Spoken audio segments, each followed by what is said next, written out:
98.51. Power 105.1 is the Breakfast Club. We got a special guest in the building. Yes, special guest. Yeah, the newest rap duo in the game. Concert-Pooch. Concert-Pooch. Oh, wait. Pusha Quint. Pooch quit the game so he could go to the rap game. No, we got this bread. Come on, fam. Don't do that. No. You know the conversation we had about this rap game money and shit. Absolutely. No. Consequence did break down the rap game quite eloquently. Let me hear. He was trying to explain it. Charlotte was trying to explain it. Go ahead.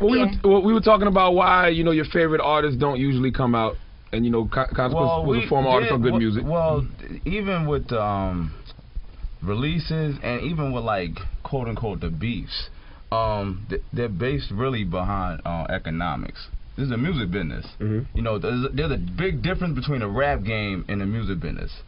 The music business has the mailman dropping off BMI checks to you, Koch checks to you, Sony, Warner Brothers. The rap game is kind of like what's going on like on the internet and the social networks, where you got people who are buzzing and but it has to transition into commerce to make sense for the big wigs to put the money behind it. Like when me and Charlamagne was talking, I was like, man, listen, we was spoken specifically about Pusha and Wayne. Yeah, we talking about Pusha and Wayne, and it's kind of like, because Pusha's on Good Music, I've been on Good Music, so I know Kanye's not sitting in the studio with you unless you got a threshold budget that allows him to do whatever he wants. You know what I'm saying? And it's not to put his BI out there, but it's just real. Like, when you got guys like GLC and Really though, they didn't come out not because he don't like them, but because the economics didn't make sense for him to commit himself to that. Oh, you trying to say, so if they had a budget and the budget was $200,000, Kanye's not gonna work that type of budget? I mean, would Kanye get $200,000 a beat? So you saying they need a budget? Do the math, do the physics. Like, so unless there's $1 million budget, put my body in here for for 200 racks. And Kim just bought him a Lambo for $750,000. Yeah, so it's actually $375 for the Aventura. But go ahead. Well, maybe she got all the special options. I don't know. It's more than 200. You know what I'm saying? And I mean, at the end of the day, everybody is motivated by economics. I mean, like I said, like the Pusha beef, like with Wayne, is motivated by economics. He want to come out. He want to he want to get on schedule this year. You know. And you got to compete with Sean. You got to compete with the throne. You know what I'm saying? So yeah, But why not do what? I mean, it makes sense. Like do what Kanye did when he was on Rockefeller, and they weren't really doing anything for him. It's a different game. Well, he produced for himself. Because he and then he used his own money. He throwing the ball to himself. You know what I'm saying? He what's that playing football? Lateral. He throwing laterals. He throwing laterals. So he cooking up boom boom boom boom boom. Let's say he doing Kid Cudi joint or whatever. Cudi could afford to, and it goes for Wayne too. It goes for everybody in the game. I'm not just singling out Kanye. You know what I'm saying? This is just the economics of the rap game. Like any big producer, Swiss throw himself a beat first. You know what I'm saying? Before he sit here and give it to maybe the homie. You know what I'm saying? Whether it's anybody that's affiliated with Rough Rider or D Block, because it makes or he might throw it to ASAP Rocky, who just got signed for big bread. You know what I'm saying? Because it makes sense, and that's why the art of it, for a lot of BC tier rappers, it doesn't cross over because you got to compete against a Ciroc marketing budget. You got to compete against a Hennessy budget. You know what I'm saying? How is a record, an MP3, gonna compete with $100,000? So basically saying Pusha T never coming out is what you're saying.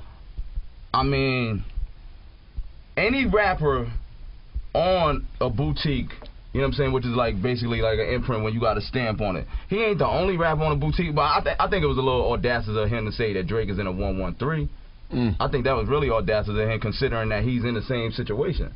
But with no Billboard. Only thing that's on Billboard, you know what I'm saying? I could talk Billboard. I just did a Beyonce record that party holler.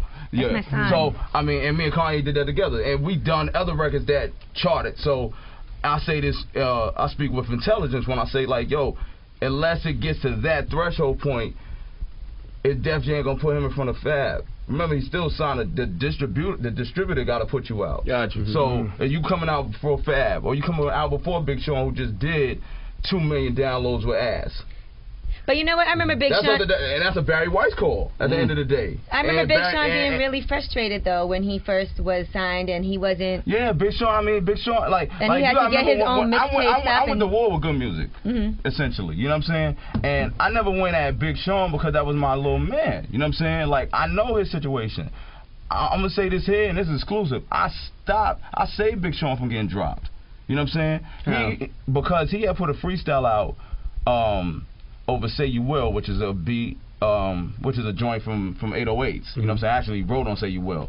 He put out a joint kind of venting his frustration, and you know, like from the dissing Kanye basically like why you ain't doing my joint and you know, and me and Dawn and Kanye had a conversation about it, and I spoke up on behalf of him. I was like, yo, what you gonna do? You gonna send him back to the D? You know what I'm saying? Like, how he gonna live his life after being signed with us? Like, how he gonna do that? You know, that was one of the reasons why I took it in my hands, because I was the OG that would do that at the time when I was on good. You know what I'm saying? Like, I was the voice of reason. When everybody was in, like, yo, how this man gonna get signed at a radio station, referring to Big Sean, and then, you know, have to go home. You know what I'm saying? That's suicide watch for a lot of people. You know what I'm saying? So, you know, and fortunately enough for him, you know what I'm saying, he reworked it, and him and No ID got him in the lab, and, you know, he got my last, and you know, and through his mixtapes and his due diligence, got it right. You know what I'm saying? But if he would have got cut at the knees right there, you would have never got some of the records that he's given, and I like Big Sean as an artist. Now let me ask you a question. Now, people talk about Kanye, and they always talk about he's one of the best. I feel the same, but can you say that? Because every time I speak to you, I always hear I did some of the writing on his albums. I mean, that's kind of that's like saying. And I'm gonna be real. That's like saying Foxy Brown is one of the best lyricists, and you say, well, Jay-Z wrote all her lyrics, or you say Kim is one of the best, but Big wrote her lyrics. So she's a great performer and a great artist. But when you talk about one of the nicest as far as lyricists, how deep did you write for Kanye? And is Kanye writing his own stuff? I'm gonna say this: you have to be. The performers go down in history. You know, do we all know who wrote? Yeah, you got to know how to deliver, regardless of who the writer is. And in rap, you know, with urban music, just in general, the viewpoint of how you get the final product is definitely way differently than in any other genre. We don't know who wrote for Frank Sinatra. We don't. I mean, we do know it. It's documented, but we don't dig that deep. In hip hop, it's like you got to be. This ultra Voltron being of a everything to be considered that dude. You know what I'm saying? I think Kanye West is definitely a great performer. He's a GOAT. He's a GOAT. You got to put him in the GOAT conversation. Is he the best rapper that ever did it? It really depends on how you weigh. And from what perspective you look at rap and lyricism. From a purist standpoint, is he the best? No, I wouldn't say that, because, like you said, if we thinking about from the inception of hip hop, then you would have to say no because of the fact that of the assistance factor. He don't write all his own rhymes. Of the assistant, I'm not saying he does write rhymes. You know what I'm saying? He does write rhymes, but not all. But he's had assistants. It's a collaborative. It's a collaborative effort. Not just myself. I mean, it's written. You know what I'm saying? So, you know, and like I said, I'm disconnected from just slander at this point, so I can say it with clarity. It's just like there's rhyme festers who have helped. There's a few people who have, you know what I'm saying, contributed to the final product of the artwork. Right. You know what I'm saying? And does it make him a smart businessman? Yeah. Absolutely. You know what I'm saying? And he's not the only one. You know what I'm saying? I just think that hip hop has such a self-righteousness with it because of some of the golden age cats who make these unsaid laws, but they don't really live by them because they would do the same thing. Absolutely. I hate real hip hop conversations. I hate people. I hate real hip hop.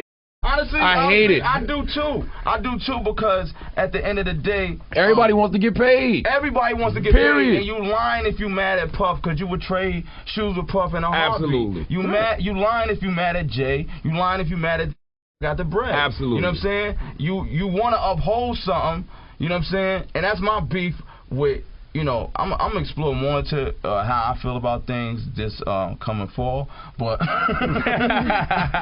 wink, wink. But we'll talk about that at another time. But like I said, like it's just when these other rappers and artists, then they approach the game from a purist level, but you really want ball. You know what I'm saying? So why not just say I want ball, but I want to be able to have substance in my music. You know what I'm saying?